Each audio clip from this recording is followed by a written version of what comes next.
Hey, what's happening, guys? Today I want to show you the full process of how I made a twist Damascus hunting knife.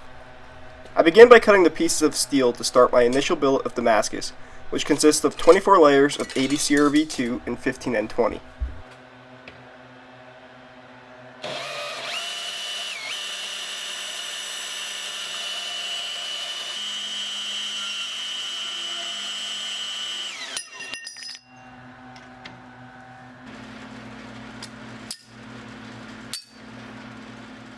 I grind each piece clean so none of the mill scale on the steel interferes with a clean bond when I forge weld them together.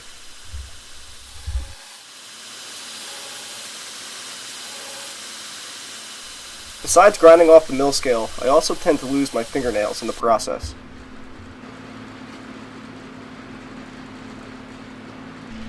Next, I light the forge so it can heat up to welding temperature. It'll reach over 2,000 degrees during the process.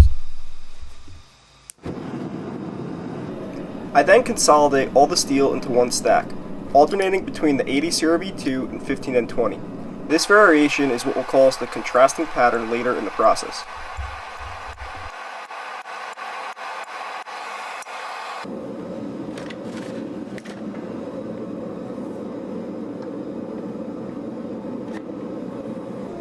Next, I use my MIG welder to tack all the pieces together so they don't shift around while I'm forge welding.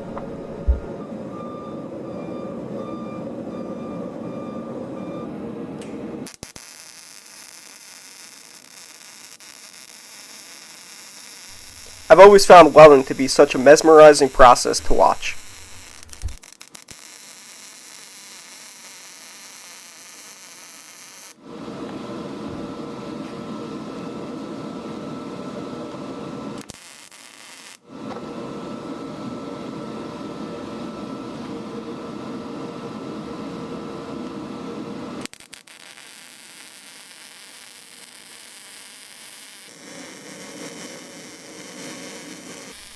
Before the billet goes in the forge, I dunk the entire thing in oil.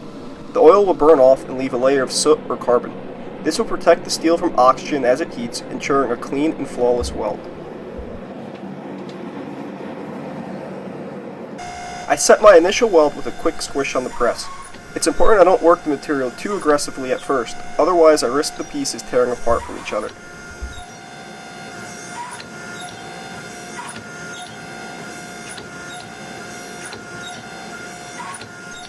I do this 3 times, letting the billet soak in the forge at welding heat for about 10 minutes before each press. On the 3rd heat, I begin to draw out the steel.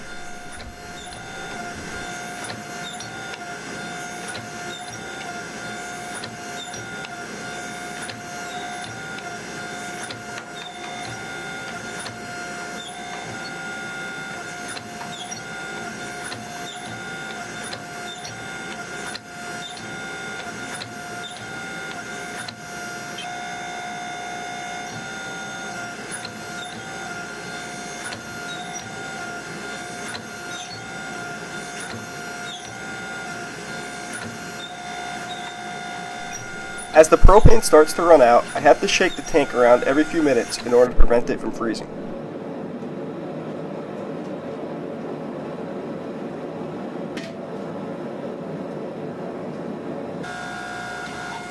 Once the billet is long enough, I begin to straighten it out so I can begin the restacking process.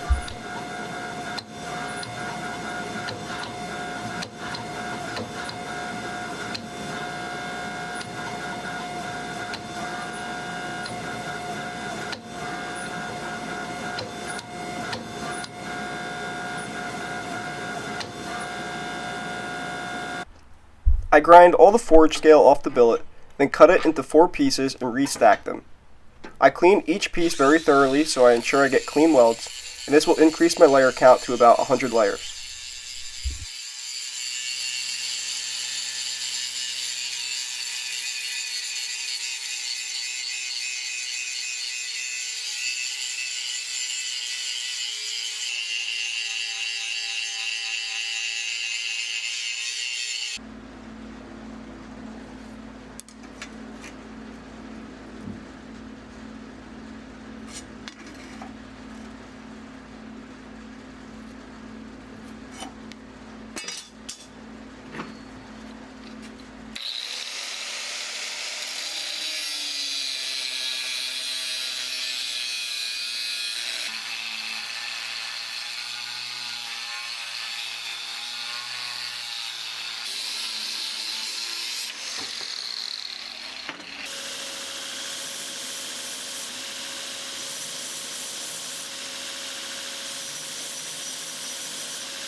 As I tack all these pieces together, you can also see that I added a thick piece of 15N20 in the middle of the billet, which should produce a cool shiny stripe that twists around the finished pattern.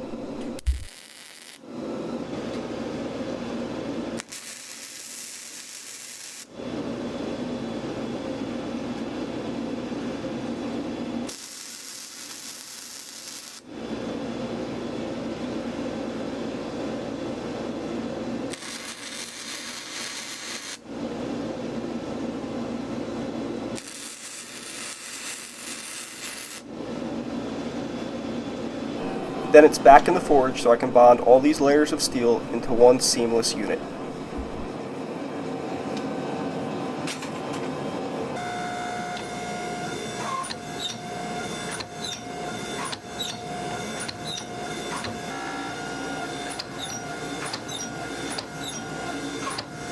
I draw the steel out to 1 1/8 inch square, then knock off the corners so they don't create super harsh edges when I go to twist the bar.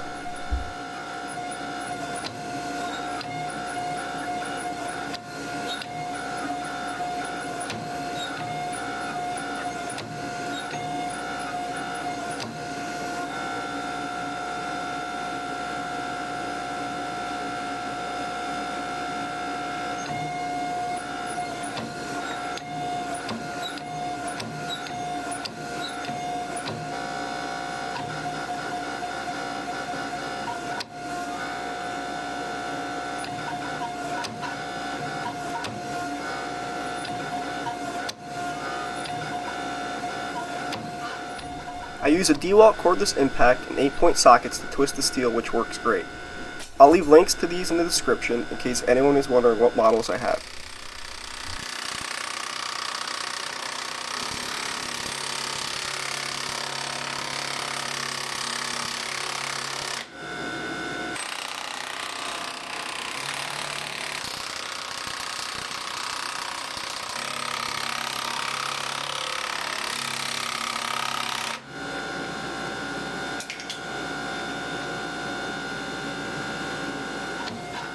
With the steel twisted, I lightly press the edges that form from the twisting process back into the steel so they aren't as pronounced.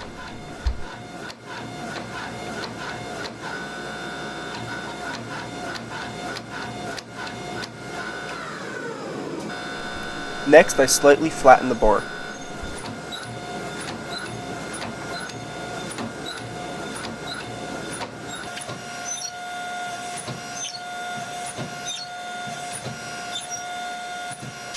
Then I use the angle grinder to remove all the sharp edges.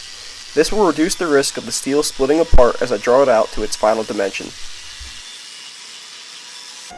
Then it's back to heat, beat, repeat until I reach my desired dimension.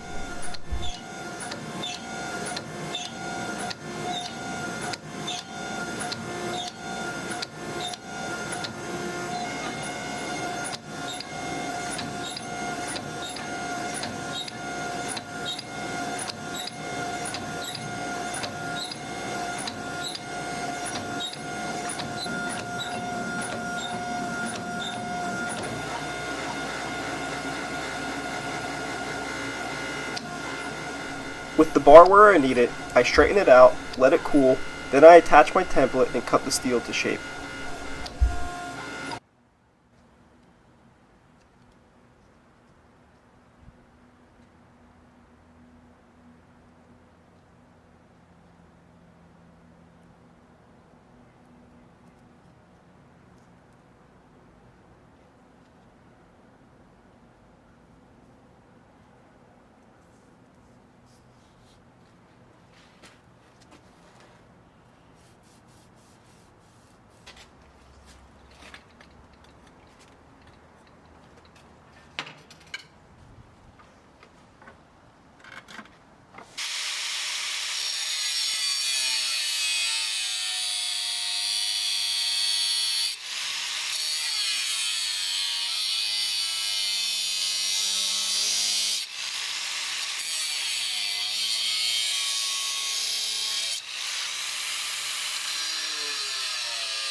I then take it to the belt grinder and refine the profile with a worn out belt.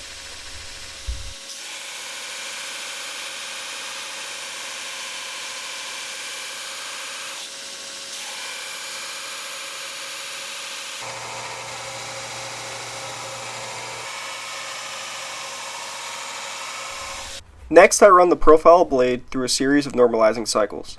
The steel went through a lot of stress during the forging and welding process. By heating and cooling it at specific temperatures, I can relax the grain structure of the material and create a better knife in the process.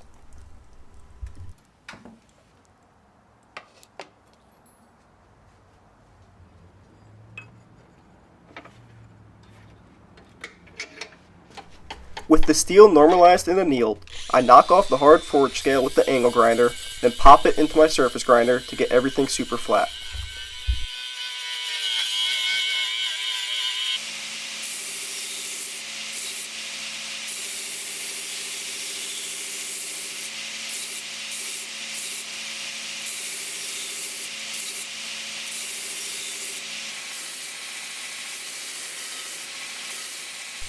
I remove just a couple thousandths at a time so I get an even finish on the blade, and I also make sure that I remove the same amount of material on both sides so that the pattern of Damascus remains consistent on both sides of the blade.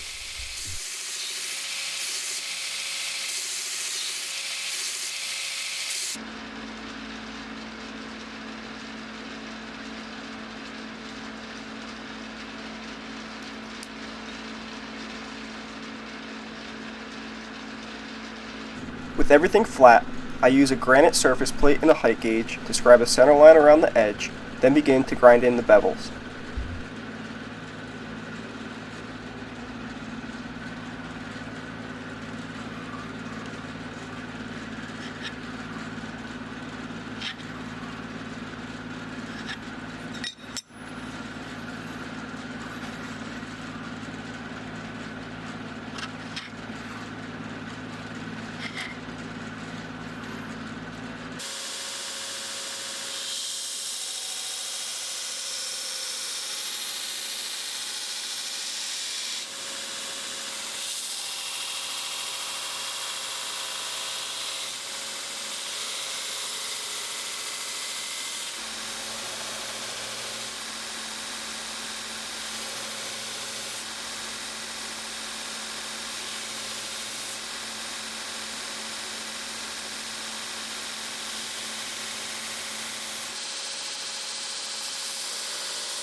The last thing I do before hardening is mark and drill the holes for the screws that will hold the handle to the knife later in the build.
I preheat my oil to increase its effectiveness and reduce the stresses to the knife.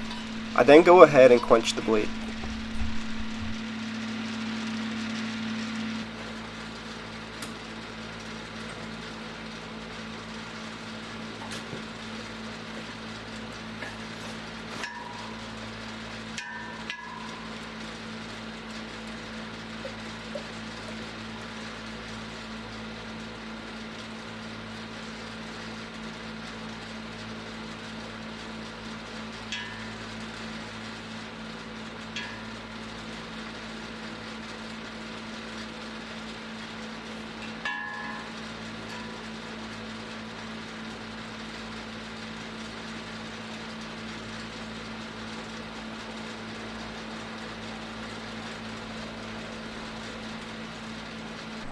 I tempered the knife at 375 for 2 2-hour cycles, then it's off to the grinder to finish grind all the surfaces to 400 grit. I use a variety of tools and attachments for this. The surface grinder and disc sander will get everything perfectly flat, and the belt grinder and its many attachments will thin the edge and get into all the contours of the blade's profile.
Here you can see me slightly roll in the edge and convex it. This lets the edge get a lot thinner and sharper, but also keeps it super durable.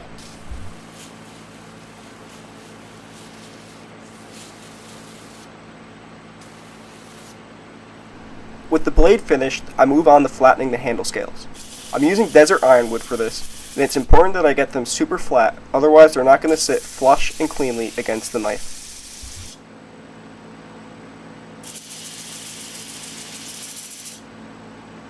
Here I use a granite surface plate to ensure that the scales are perfectly flat and that they don't wobble. Then I drill and counterbore the holes to fit the screws that are going to hold the handle together.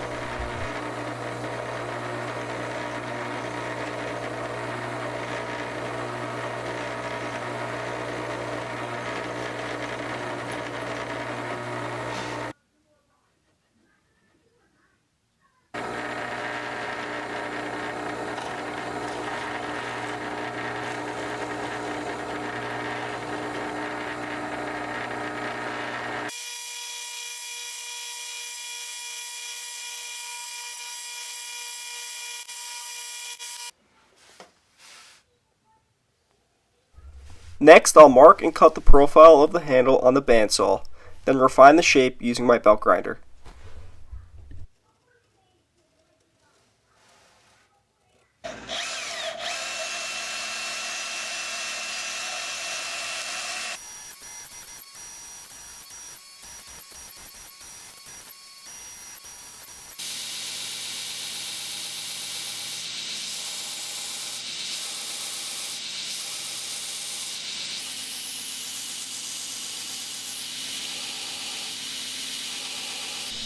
Once I have the profile close to where I want it, I begin to shape and contour the handle. I'll take everything up to 400 grit on the grinder so it's ready to be hand finished.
I hand sand the scales with 600 grit paper, and I take special attention to lightly sand the inside edges so they aren't as sharp when the knife is held in the hand.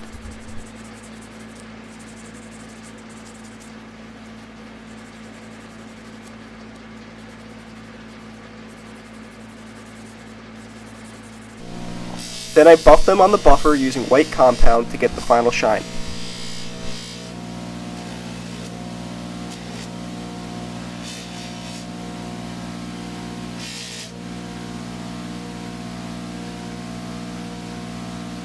With the handle complete, I move on to hand finishing the blade. I start at 400 grit, then work my way up to 1000 grit.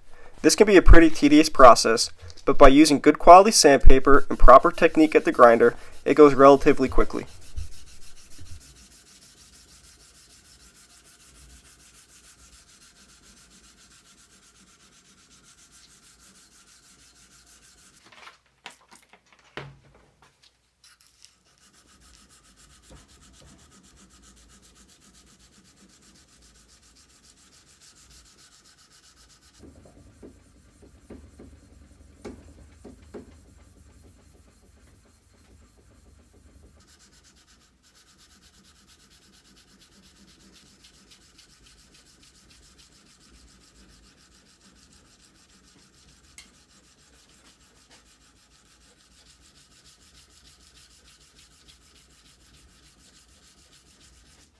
The last thing I do before etching the Damascus is add my maker's mark to the front of the blade. This is done with a process of electrolytes and electricity.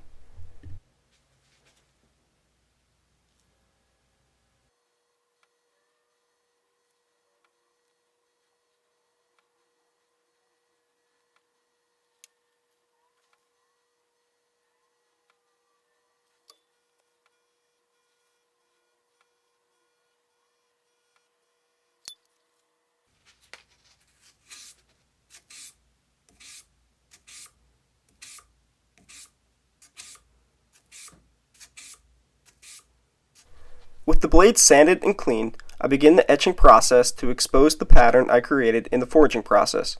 Since the 15N20 has a higher nickel content than the 80 CRB2, it will resist the acid and remain shiny and high, whereas the 80 CRB2 will be eaten away and get darker.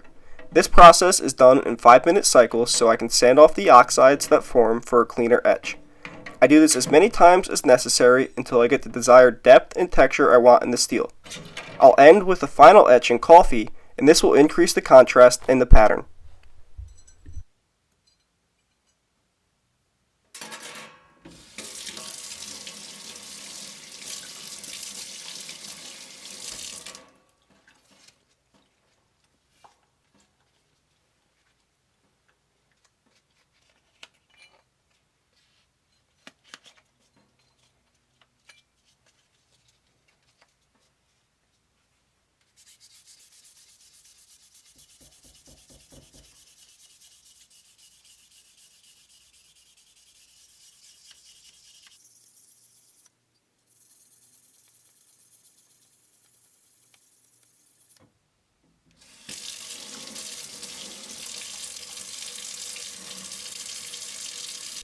With all parts of the knife complete, the last thing to do is assemble everything together. Since I built this knife to such tight tolerances, I don't use any epoxy to hold it together. The removable handle allows these hunters to be refinished or repaired down the road if needed. This is ideal for something that is built to be passed down the generations.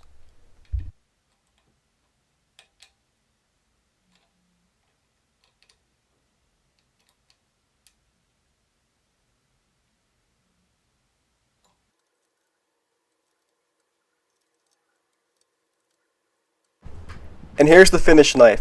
I really think the pattern came out pretty cool on this one.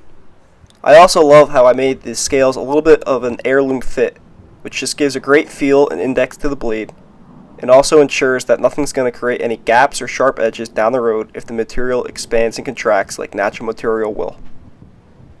Thank you for watching, and definitely let me know what you think in the comments below. Also, stay tuned for the next video where I'll be making a sheath to accompany the knife.